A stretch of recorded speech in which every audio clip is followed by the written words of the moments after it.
খতমে তারাবির জন্য 2 জন হাফেজ নিয়োগ দেওয়া হবে কেন্দ্রীয় মসজিদে। অনেক হাফেজে কোরআনরা সিরিয়াল ধরেছে তারাবি পড়াবে। কার মনে না চায় এত বড় এক মসজিদে আমি যদি চান্স পাইতাম তো আমার কপালটা খুলে যেত। শুক্রবার দিন সবাই দরখাস্ত রাখলো, ইন্টারভিউ শুরু হয়ে গেল। পরের জুমায় অসংখ্য ছাত্রদেরকে দেখছি খতমে তারাবির জন্য ইন্টারভিউ সিরিয়াল দিয়েছে। ইন্টারভিউ বোর্ডের ভিতরে আমি ছিলাম। কয়েকজন হাফেজকে আমরা সিলেকশন করছি যে এদেরকে নেওয়া হবে। এদের তেলাওয়াত সুন্দর, পড়াও বড় মজার। আমরা কাগজগুলো এক জায়গায় জমা করছি। পরের জুমায় আমরা ঘোষণা দিয়ে দিব কোন মায়ের সন্তান চান্স পাবে।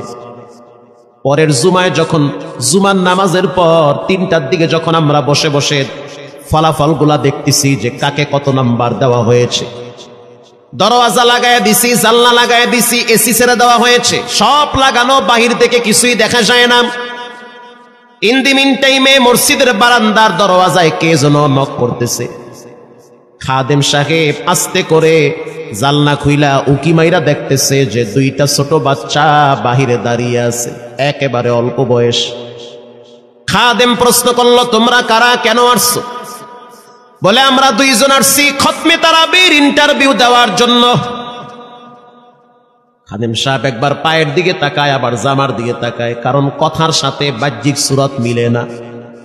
অন্য অন্য ছাত্রদেরকে দেখছি কত উন্নত পোশাক পরে, গেট আপ কত সুন্দর করে ইন্টারভিউ দেওয়ার জন্য আসছে। আর এই 2 জনের দিকে তাকায় দেখলাম মনে হয় রাস্তায় ভিক্ষা করতে করতে আইছে, মানায় না, একেবারে গরিব। খাদেম বলল, ইন্টারভিউর ম্যাচ শেষ, চলে যাও বাড়িতে, নেওয়া হবে না।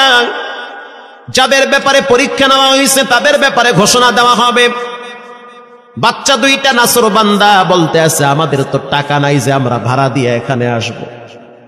বাবায় বড় কষ্ট করে 2-4টা টাকা জমা কইরা পকেটে দিয়া পাঠায় দিছে, এজন্য আসতে দেরি হয়েছে।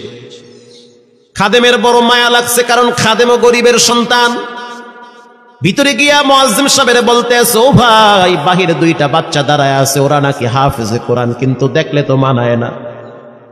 মুয়াজ্জিম সাহেব ধমক দিয়া বলতে আছে, কোনো সুযোগ নাই, তাড়ায় দাও। খাদেম গিয়া ইমামের কানে কানে বলতে আছে, হুজুর, বাহিরে 2টা বাচ্চা দাঁড়িয়ে আছে, চেহারার ভিতরে এত মায়া, কিন্তু বাহ্যিক সুরত মিলে না, ওরা নাকি কোরআনের হাফেজ। পাশেই তো রহমানিয়ার মুহাদ্দিস সাহেব বসা আছে, তিনি বলতে আছে, কি ব্যাপার, ফিস ফিস করে আপনি কি বলতেছেন? বলে, হুজুর, বাহিরে 2টা বাচ্চা দাঁড়িয়ে আছে, তারা খতমে তারাবির ইন্টারভিউ দিতে চায়। মুহাদ্দিস সাহেব বলল, কোনো কথা নাই, আল্লাহর ঘরের দরওয়াজা খুলে দাও, এখানে কোনো পার্সিয়ালিটি চলবে না। আল্লাহর ঘরের দরওয়াজা সবার জন্য খুলে দেওয়া হবে, আসতে দাও, ভিতরে বসতে দাও। যদিও ওদেরকে দেখতে মানায় না, বংশগত তেমন মর্যাদা নাই, ভিতরে আল্লাহর কোরআন থাকার কারণে আমাদের উপরে ওয়াজিব হয়ে গেছে তাদেরকে সম্মান করা। কোন দিক থেকে মানায় না, কিন্তু ভিতরে আল্লাহর কোরআন আছে, এজন্য তাদের মর্যাদা অনেক বেশি। এবার বাচ্চা 2টা বাহিরে উজুখানায় গিয়া সুন্দর করে উজু বানাইল। উজু বানাইয়া ভিতরে ঢুইকা আমি তাকায়া দেখতেছি লঙ্গির এক মাথা নিচে আর এক মাথা উপরে, এতটাই ভয়াবহ অবস্থা। কিন্তু আজীব দৃশ্য, 2 জনের চেহারা একই রকম লাগে।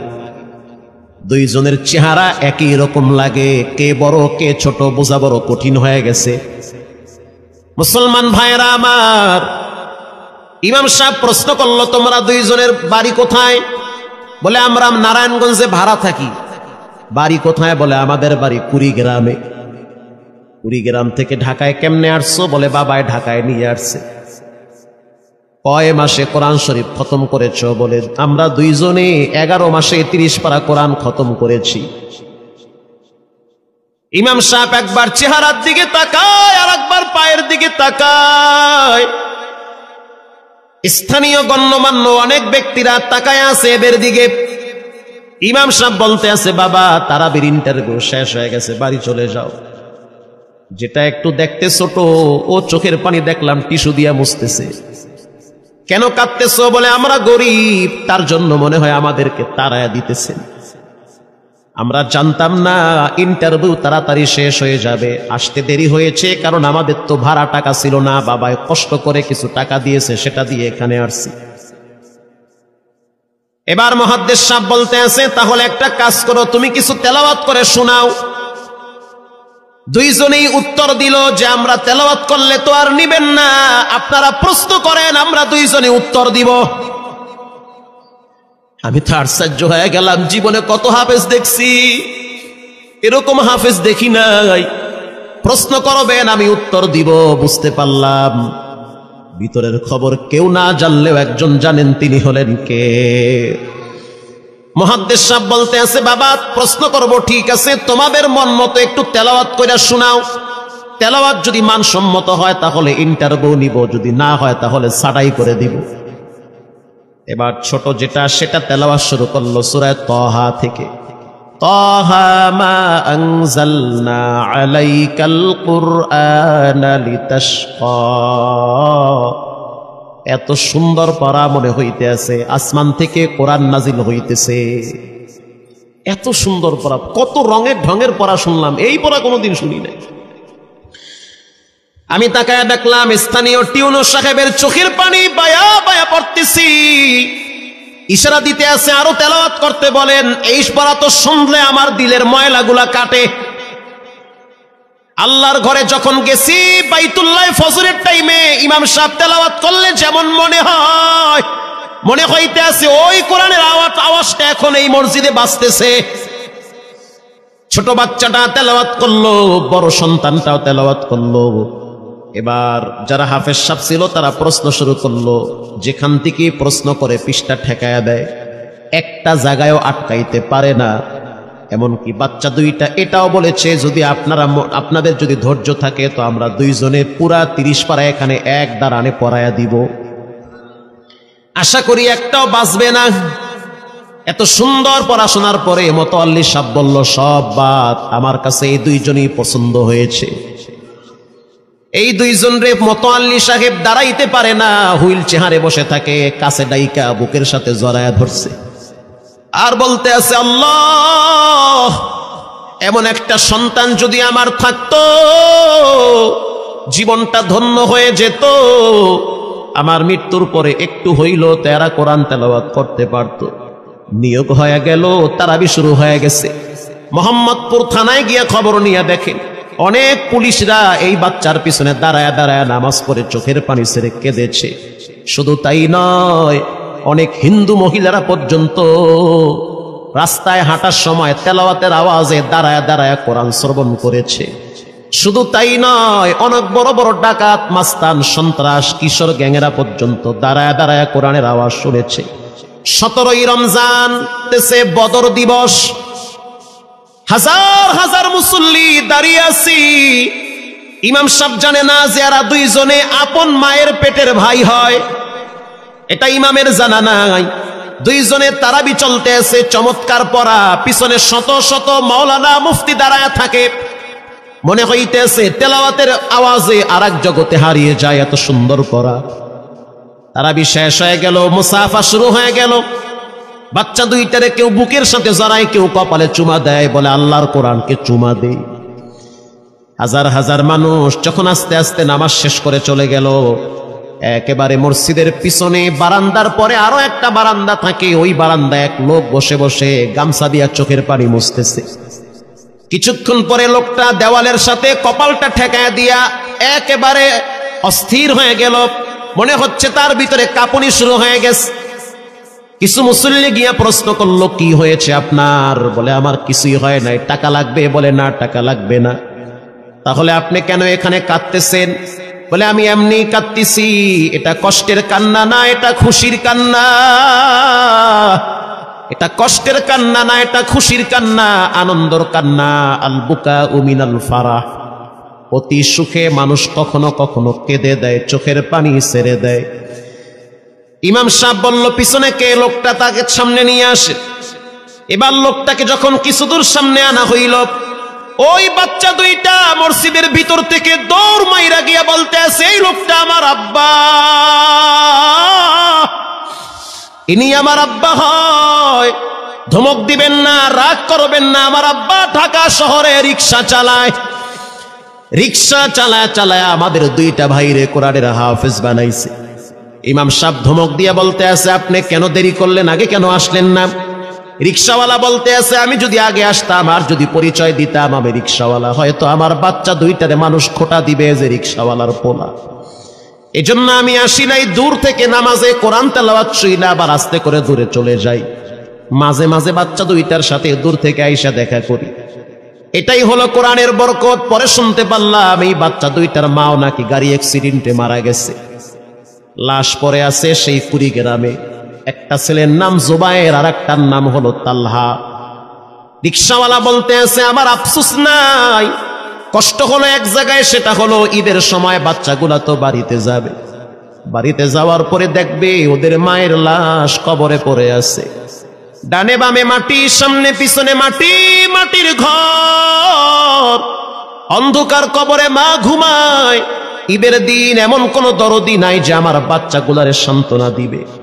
গত ঈদেও দেখছি বাচ্চা দুইটা মায়ের কবরের পাশে দাঁড়ায় দাঁড়ায় লম্বা টাইম কেঁদেছিল। আমাদের ঘরে কোনো ঈদ নাই, রিক্সাওয়ালাকে সান্ত্বনা দেওয়া হইল, নসিব আপনার ভালো, কপাল খুলে গেছে। দুইটা সন্তান হীরার টুকরা এমন ভাবে তৈরি করেছেন মনে হইতেছে জিন্দা কোরআন হাঁটতেছে। এজন্য সন্তানগুলাকে দিনদার বানান, ঠকবেন না। বর্তমান জমানায় মানুষ বড় স্বার্থপর, একমাত্র কলিজার টুকরা মা বাবার জন্য যেই দোয়াটা করে ওটা অন্য কেউ সহজে করতে চায় না। কথা ঠিক না বা ঠিক?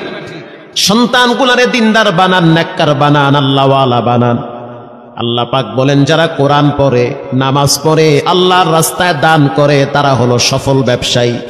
এখানে এমন মানুষ বসা আছেন যে নিজের হাতে নিজের মায়ের কবরে রাখছেন, নিজের হাত দিয়া নিজের আব্বারে কবরে ফালায়া রাখছেন। ঘরে গিয়া দেখবেন মায়ের বিছানাটা খালি, যেই বিছানায় মা ঘুমাইতো সেই বিছানাটা এখন অসহায়ের মতো পড়ে আছে। বাবায় যেই বিছানায় শেষ বয়সে বসে বসে কোরআন তেলাওয়াত করতো সেই বিছানাটা পড়ে আছে। এখন আর কেউ বলে না, বাজান তুই কেমন আছো? এই কথাগুলা মা বাবার মুখ থেকে সবচেয়ে বেশি বের হইতো। মা বাবার জন্য এখন চাইলেও তো কিছু করতে পারেন না। আজকে যদি আপনার মা বাবা থাকতো, খাওয়ানো লাগতো, চিকিৎসা করার লাগতো, অসুস্থ মাকে নিয়ে ভোলা মেডিকেলে যাওয়া লাগতো, অসুস্থ আব্বারে নিয়ে লঞ্চে করে ঢাকা মেডিকেলে যাওয়া লাগতো। এখন মাও নাই, বাবাও নাই, টাকা আছে, চাইলেও খরচ করতে পারেন না। সহজ একটা রাস্তা বের করে দেই, এর চেয়ে সুবর্ণ সুযোগ আপনি পাবেন কোথায়? আব্বারে তো থাকলে খাওয়াইতেন ভাত, না তো আর করতে পারতেন না। আমি আপনাদেরকে একটা ছোট্ট কারগুজারি শোনাই, আপনাদের দিল কেঁদে দিবে। 2016 সালের ঘটনা। তখন ঢাকায় মোহাম্মদপুর আমি খতমে তারাবির জন্য 2 জন হাফেজ নিয়োগ দেওয়া হবে কেন্দ্রীয় মসজিদে। অনেক হাফেজে কোরআনরা সিরিয়াল ধরেছে, তারাবি পড়াবে। কার মনে না চায় এত বড় এক মসজিদে আমি যদি চান্স পাইতাম তো আমার কপালটা খুলে যেত। শুক্রবার দিন সবাই দরখাস্ত রাখলো, ইন্টারভিউ শুরু হয়ে গেল। পরের জুমায় অসংখ্য ছাত্রদেরকে দেখছি খতমে তারাবির জন্য ইন্টারভিউ সিরিয়াল দিয়েছে। ইন্টারভিউ বোর্ডের ভিতরে আমি ছিলাম। কয়েকজন হাফেজকে আমরা সিলেকশন করছি যে এদেরকে নেওয়া হবে। এদের তেলাওয়াত সুন্দর, পড়াও বড় মজার। আমরা কাগজগুলো এক জায়গায় জমা করছি। পরের জুমায় আমরা ঘোষণা দিয়ে দিব কোন মায়ের সন্তান চান্স পাবে। পরের জুমায় যখন জুমার নামাজের পর 3টার দিকে যখন আমরা বসে বসে ফলাফলগুলা দেখতেছি যে কাকে কত নাম্বার দেওয়া হয়েছে, দরওয়াজা লাগায় দিছি, জানলা লাগায় দিছি, এসি ছেড়ে দেওয়া হয়েছে, সব লাগানো, বাহির থেকে কিছুই দেখা যায় না। ইন দি মিন টাইমে মসজিদের বারান্দার দরওয়াজায় কে যেন নক করতেছে। খাদেম সাহেব আস্তে করে জালনা খুইলা উকি মাইরা দেখতেছে যে 2টা ছোট বাচ্চা বাহিরে দাঁড়িয়ে আছে, একেবারে অল্প বয়স। খাদেম প্রশ্ন করলো, তোমরা কারা, কেন আসছো? বলে, আমরা 2 জন আসছি খতমে তারাবির ইন্টারভিউ দেওয়ার জন্য। খাদেম সাহেব একবার পায়ের দিকে তাকায়, আবার জামার দিকে তাকায়, কারণ কথার সাথে বাহ্যিক সুরত মিলে না। অন্য অন্য ছাত্রদেরকে দেখছি কত উন্নত পোশাক পরে, গেট আপ কত সুন্দর করে ইন্টারভিউ দেওয়ার জন্য আসছে। আর এই দুইজনের দিকে তাকায় দেখলাম মনে হয় রাস্তায় ভিক্ষা করতে করতে আইছে। মানায় না, একেবারে গরিব। খাদেম বলল, ইন্টারভিউর ম্যাচ শেষ, চলে যাও বাড়িতে, নেওয়া হবে না। যাদের ব্যাপারে পরীক্ষা নেওয়া হয়েছে তাদের ব্যাপারে ঘোষণা দেওয়া হবে। বাচ্চা দুইটা নাসরবান্দা বলতে আছে, আমাদের তো টাকা নাই যে আমরা ভাড়া দিয়ে এখানে আসব। বাবায় বড় কষ্ট করে 2-4টা টাকা জমা কইরা পকেটে দিয়া পাঠায় দিছে, এজন্য আসতে দেরি হয়েছে। খাদেমের বড় মায়া লাগছে, কারণ খাদেমও গরিবের সন্তান। ভিতরে গিয়া মুয়াজ্জিম সাহেবের বলতে আছে, ও ভাই, বাহিরে 2টা বাচ্চা দাঁড়ায় আছে, ওরা নাকি হাফেজে কোরআন, কিন্তু দেখলে তো মানায় না। মুয়াজ্জিম সাহেব ধমক দিয়া বলতে আছে, কোনো সুযোগ নাই, তাড়ায় দাও। খাদেম গিয়া ইমামের কানে কানে বলতে আছে, হুজুর, বাহিরে 2টা বাচ্চা দাঁড়িয়ে আছে, চেহারার ভিতরে এত মায়া, কিন্তু বাহ্যিক সুরত মিলে না, ওরা নাকি কোরআনের হাফেজ। পাশেই তো রহমানিয়ার মুহাদ্দিস সাহেব বসা আছে, তিনি বলতে আছে, কি ব্যাপার, ফিস ফিস করে আপনি কি বলতেছেন? বলে, হুজুর, বাহিরে 2টা বাচ্চা দাঁড়িয়ে আছে, তারা খতমে তারাবির ইন্টারভিউ দিতে চায়। মুহাদ্দিস সাহেব বলল, কোনো কথা নাই, আল্লাহর ঘরের দরওয়াজা খুলে দাও, এখানে কোনো পার্সিয়ালিটি চলবে না। আল্লাহর ঘরের দরওয়াজা সবার জন্য খুলে দেওয়া হবে, আসতে দাও, ভিতরে বসতে দাও। যদিও ওদেরকে দেখতে মানায় না, বংশগত তেমন মর্যাদা নাই, ভিতরে আল্লাহর কোরআন থাকার কারণে আমাদের উপরে ওয়াজিব হয়ে গেছে তাদেরকে সম্মান করা। কোন দিক থেকে মানায় না, কিন্তু ভিতরে আল্লাহর কোরআন আছে, এজন্য তাদের মর্যাদা অনেক বেশি। এবার বাচ্চা 2টা বাহিরে উজুখানায় গিয়া সুন্দর করে উজু বানাইল। উজু বানাইয়া ভিতরে ঢুইকা আমি তাকায় দেখতেছি, লঙ্গির এক মাথা নিচে আর এক মাথা উপরে, এতটাই ভয়াবহ অবস্থা। কিন্তু আজীব দৃশ্য, 2জনের চেহারা একই রকম লাগে, 2জনের চেহারা একই রকম লাগে। কে বড় কে ছোট বোঝা বড় কঠিন হয়ে গেছে। মুসলমান ভাইয়েরা আমার, ইমাম সাহেব প্রশ্ন করলো, তোমরা 2জনের বাড়ি কোথায়? বলে, আমরা নারায়ণগঞ্জে ভাড়া থাকি। বাড়ি কোথায়? বলে, আমাদের বাড়ি কুড়িগ্রামে। কুড়িগ্রাম থেকে ঢাকায় কেমনে আসছো? বলে, বাবায় ঢাকায় নিয়ে আসছে। কয় মাসে কোরআন শরীফ খতম করেছ? বলে, আমরা 2জনে 11 মাসে 30 পারা কোরআন খতম করেছি। ইমাম সাহেব একবার চেহারার দিকে তাকায় আর একবার পায়ের দিকে তাকায়। স্থানীয় গণ্যমান্য অনেক ব্যক্তিরা তাকায় আছে এদের দিকে। ইমাম সাহেব বলতে আছে, বাবা, তারাবির ইন্টারভিউ শেষ হয়ে গেছে, বাড়ি চলে যাও। যেটা একটু দেখতে ছোট, ও চোখের পানি দেখলাম টিস্যু দিয়া মুছতেছে। কেন কাঁদতেছো? বলে, আমরা গরিব, তার জন্য মনে হয় আমাদেরকে তাড়ায়া দিতেছেন। আমরা জানতাম না ইন্টারভিউ তাড়াতাড়ি শেষ হয়ে যাবে, আসতে দেরি হয়েছে, কারণ আমাদের তো ভাড়া টাকা ছিল না, বাবায় কষ্ট করে কিছু টাকা দিয়েছে, সেটা দিয়ে এখানে আসছি। এবার মুহাদ্দিস সাহেব বলতে আছে, তাহলে একটা কাজ করো, তুমি কিছু তেলাওয়াত করে শোনাও। 2জনেই উত্তর দিল যে, আমরা তেলাওয়াত করলে তো আর নিবেন না, আপনারা প্রশ্ন করেন, আমরা 2জনে উত্তর দিব। আমি তো আশ্চর্য হয়ে গেলাম, জীবনে কত হাফেজ দেখছি, এরকম হাফেজ দেখি নাই। প্রশ্ন করবেন, আমি উত্তর দিব। বুঝতে পারলাম ভিতরের খবর কেউ না জানলেও একজন জানেন, তিনি হলেন কে? মুহাদ্দিস সাহেব বলতে আছে, বাবা, প্রশ্ন করব, ঠিক আছে, তোমাদের মন মতো একটু তেলাওয়াত কইরা শোনাও। তেলাওয়াত যদি মানসম্মত হয় তাহলে ইন্টারভিউ নিব, যদি না হয় তাহলে ছাঁটাই করে দিব। এবার ছোট যেটা সেটা তেলাওয়াত শুরু করলো সূরা তাহা থেকে। তাহা মা আনজালনা আলাইকাল কুরআনা লিতাশকা। এত সুন্দর পড়া মনে হইতেছে আসমান থেকে কোরআন নাজিল হইতেছে। এত সুন্দর পড়া, কত রঙের ঢঙের পড়া শুনলাম, এই পড়া কোনোদিন শুনি নাই। আমি তাকায় দেখলাম স্থানীয় টিউনো সাহেবের চোখের পানি বায়া বায়া পড়তেছি। ইশারা দিতে আছে আরো তেলাওয়াত করতে বলেন। এই পড়া তো শুনলে আমার দিলের ময়লাগুলা কাটে। আল্লাহর ঘরে যখন গেছি বাইতুল্লাহ ফজরের টাইমে ইমাম সাহেব তেলাওয়াত করলে যেমন মনে হয়, মনে হইতে আছে ওই কোরআনের আওয়াজটা এখন এই মসজিদে বাজতেছে। ছোট বাচ্চাটা তেলাওয়াত করলো, বড় সন্তানটাও তেলাওয়াত করলো। এবার যারা হাফেজ সাহেব ছিল তারা প্রশ্ন শুরু করলো, যেখান থেকে প্রশ্ন করে পৃষ্ঠা ঠেকায়া দেয়, একটা জায়গায়ও আটকাইতে পারে না। এমনকি বাচ্চা দুইটা এটাও বলেছে, যদি আপনাদের যদি ধৈর্য থাকে তো আমরা দুইজনে পুরা 30 পারা এখানে এক দাঁড়ানে পড়ায়া দিব, আশা করি একটাও বাঁচবে না। এত সুন্দর পড়াশোনার পরে মোতাওয়াল্লি সাহেব বলল, সব বাদ, আমার কাছে এই দুইজনই পছন্দ হয়েছে।